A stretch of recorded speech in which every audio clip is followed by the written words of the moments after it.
You're not supposed to find a person this way, not standing, not waiting.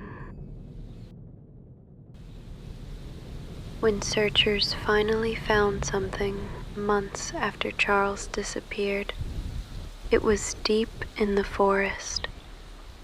Quiet, cold, and the kind of stillness that means you're far from anyone else. What they found didn't look like a person.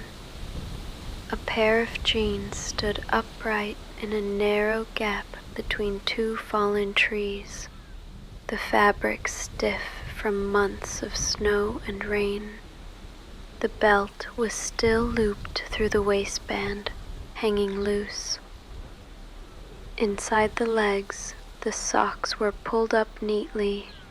Inside those, the small bones of his feet still in place. Above the waistline, there was almost nothing left. No torso, no arms. A few ribs scattered in brush, part of a shin bone a few feet away. The rest had been taken by weather, decay, and animals that don't care about answers. We'll come back to those jeans, because that's where everything ends.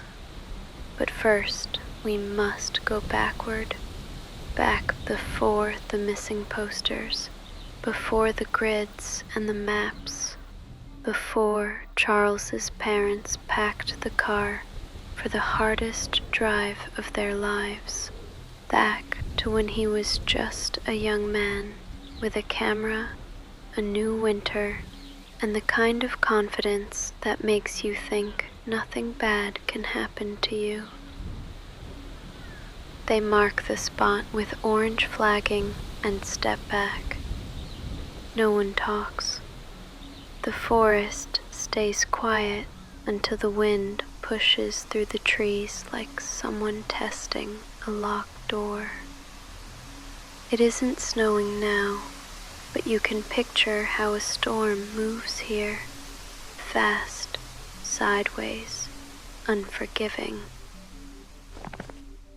The ranger's map shows Bybee Creek drainage. The GPS flickers, losing satellites every few seconds. They note the coordinates. They note the snow line. They note the creek braiding through deadfall that hides holes big enough to take a leg and keep it, while the night decides the rest. You're 20. Some will say 19. Memory rounds edges like that. You feel older than your license says. Virginia feels small. Streets that loop back, skies that don't change. The West feels like a door that opens. The mountains, the air, the silence you can't get back home. So, you pack light, a camera, a backpack, a few rolls of film. You tell your parents not to worry. You'll call. You'll be careful. You mean it. You believe careful is enough.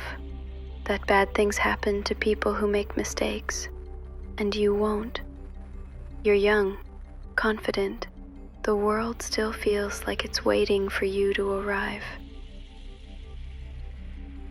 January 1975. Eugene is wet and gray, the kind that swaps one shade for another and calls it daylight. You're sleeping on a friend's couch, picking up odd jobs, wondering where to point the camera next. Someone says, "You ever been up to Crater Lake?"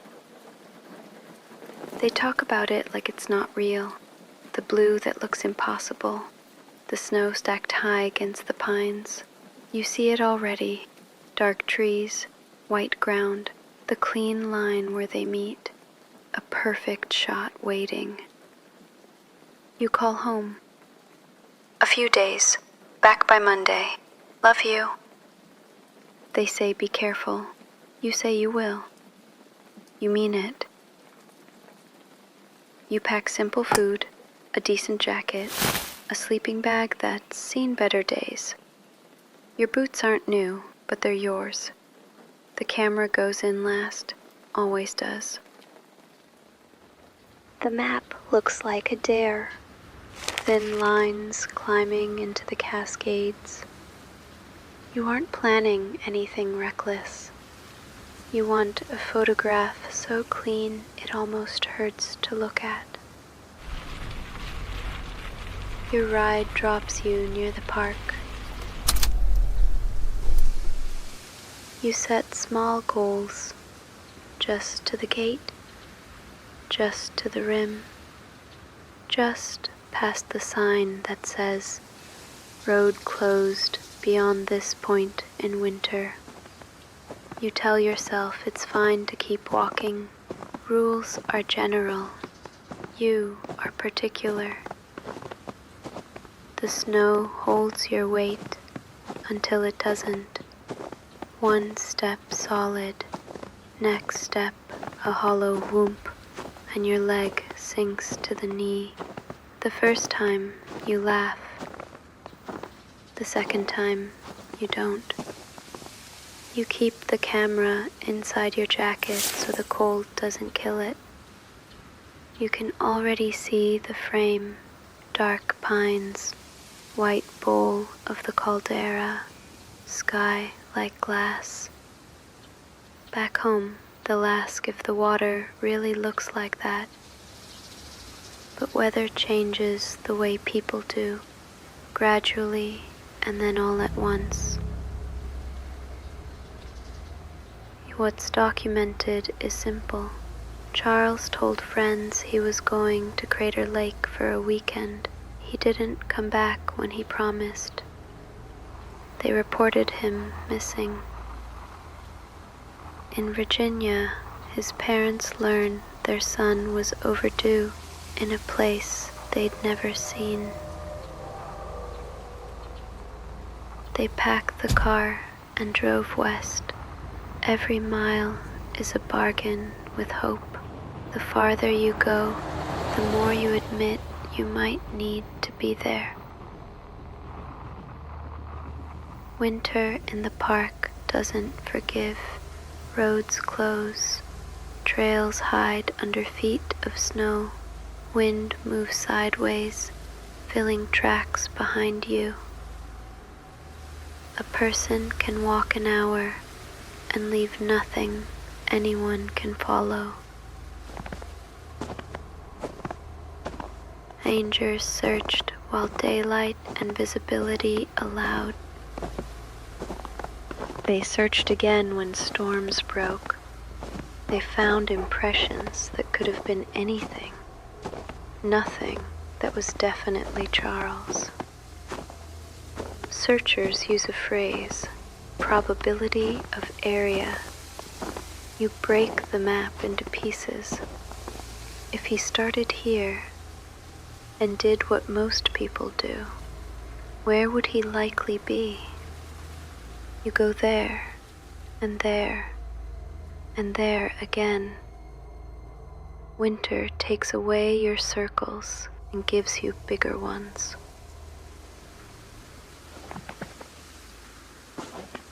You're back on the snow. The sky is thin and colorless. Trees look like pencil outlines. You're sure the lake is just over that rise. You can feel colder air moving the way it does over big water. You think about turning back. You always think about turning back. Right before you don't, you do the math. How long you've walked versus daylight left. 20 more minutes. The snow shifts under you, solid, then not. You find the road again by the sound of hardpack under drift. You step off for a better angle. You'll step back in a minute. Wind knifes through a gap you didn't see on the map. It steals heat from your face and hands. Your fingers fight the glove. This is fine. You're young. You're strong. This is the story you came to star in. You don't know fatigue changes decision-making before you feel tired. Cold makes thoughts smaller. You focus on immediate problems, where to step, keeping snow out of your boot, settling your breathing so air doesn't feel like it has edges. You rehearse the photo like a promise. You keep going.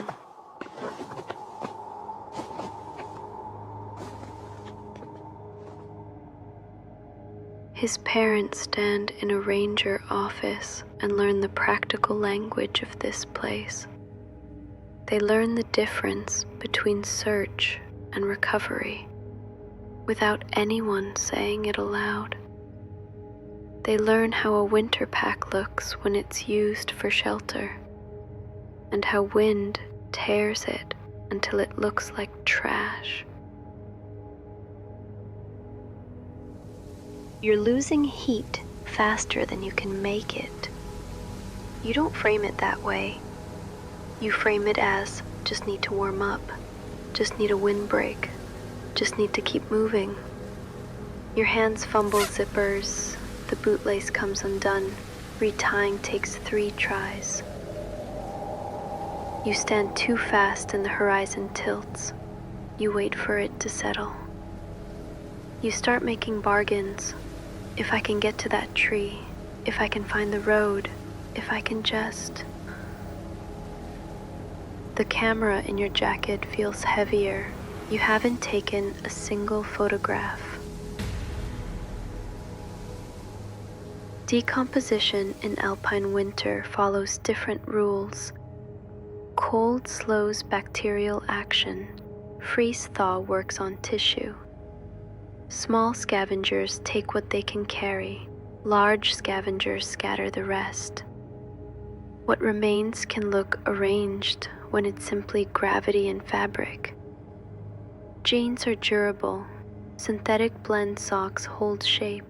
Leather belts loosen as tissue reduces. None of this is mysterious to forensic specialists. All of it looks impossible to families trying to understand how a person becomes a partial inventory. Rangers know this geography of loss. They've seen what a season does to things left behind. They don't use mysterious when environmental is more accurate, even when accurate feels insufficient.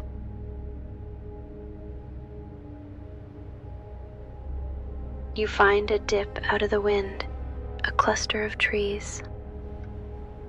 You sit. Your body agrees so completely it feels like the first correct thing all day. You pull your jacket tight. You think about the photograph you'll take tomorrow, when the light is better. You think about your parents. You think about being warm. The cold doesn't feel as bad now. That isn't improvement. That's surrender.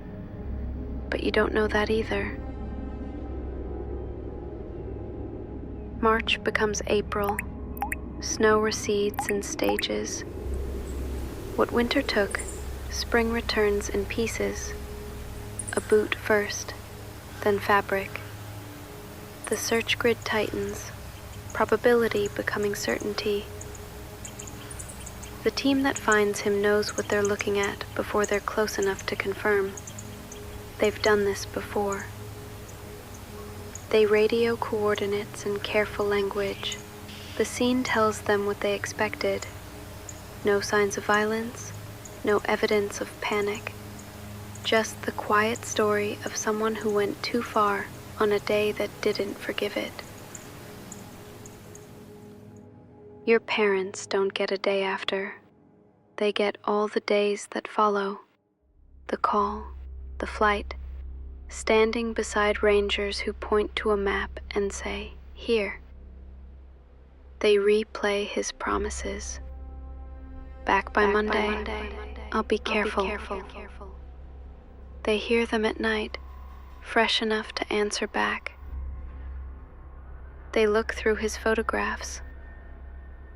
Winter light on a building, a road with telephone poles leaning into distance, friends whose names they now know by first name only, forever. They wonder if you were scared, if you knew, whether the last thing you thought about was a person, a promise, or the blue shape of the lake you came to see. Authorities found no evidence of foul play, no second party. They found what winter leaves after months of work. The file reads, presumed exposure, probable hypothermia. It contains measurements and dates. What it doesn't contain is closure. That's not something you can file. The file ends neatly, but the story around it doesn't. Investigators worked through every angle they could think of. Nothing pointed to another person. No extra tracks, no struggle, no gear that wasn't his. The simplest explanation stayed the hardest to accept. He walked too far into a place that didn't care how careful he was. Most agreed he died of exposure. At elevation, weather turns fast. Clear sky to whiteout in minutes. Disorientation narrows thinking.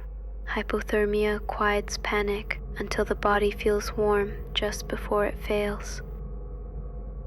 It matched the scene. No tent, no fire, no flight. Shelter chosen, body overtaken by cold. Some rangers believed he found cover. A tree well, a drift, a low pocket that looked safe until layers collapsed above him. When spring opened the depression, what remained stood where he once knelt, jeans holding shape, socks cupping bones. Others pointed to scavenger and environmental movement. Freeze-thaw stiffens fabric, loosens leather. The body contracts and separates. Small animals take soft tissue first. Larger animals drag what's left. Gravity and time do the rest until the scene looks arranged when it isn't. Still, not everyone accepted the ordinary, the state of the remains, the upright jeans, socks intact, no torso, no skull, looked staged to people who had never seen winter's work. Crater Lake's terrain invites gaps, ridges, creeks, snow bridges that collapse without warning. Some believe he fell into a drainage and was moved by meltwater or animals, explaining why only part was found. Others argue the scene felt too orderly, as if someone or something had repositioned him. No evidence ever supported that. No tracks, no tool marks, no motive. For some, the image is enough. The jeans standing where a person once did. For those who worked the case, it's proof that nature can look supernatural when we don't understand every step between life and discovery. In the end, truth likely sits between reason and imagination, a simple tragedy wrapped in the shape of a riddle. A young man lost in deep snow, a body changed by time and weather until it looked like something else. When the snow finally pulled back, the forest gave up what it was willing to. The jeans were still there, standing in a narrow break between trees, as if waiting for someone who never came back. Searchers logged the coordinates, gathered what they could, and carried it down the mountain. The rest stayed where it had fallen, half buried in the melt, folded back into the land. Seasons turned, snow came again. Trees fell, grew, and fell again. Hikers still walk that stretch without knowing the story under their feet. The report called it probable hypothermia. The file was closed. But time doesn't seal things the way paperwork does.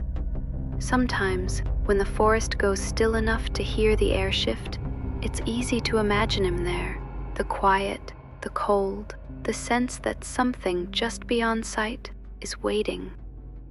Time covered the evidence, but not the feeling that something out there was waiting for him, and still might be.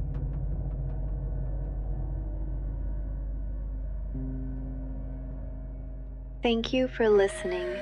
If you enjoyed the story, make sure to subscribe so you don't miss the next one. Check out my playlists for more true crime, mysteries, and cases that blur the line between reality and the unexplained. And remember, sometimes the shadows are watching you.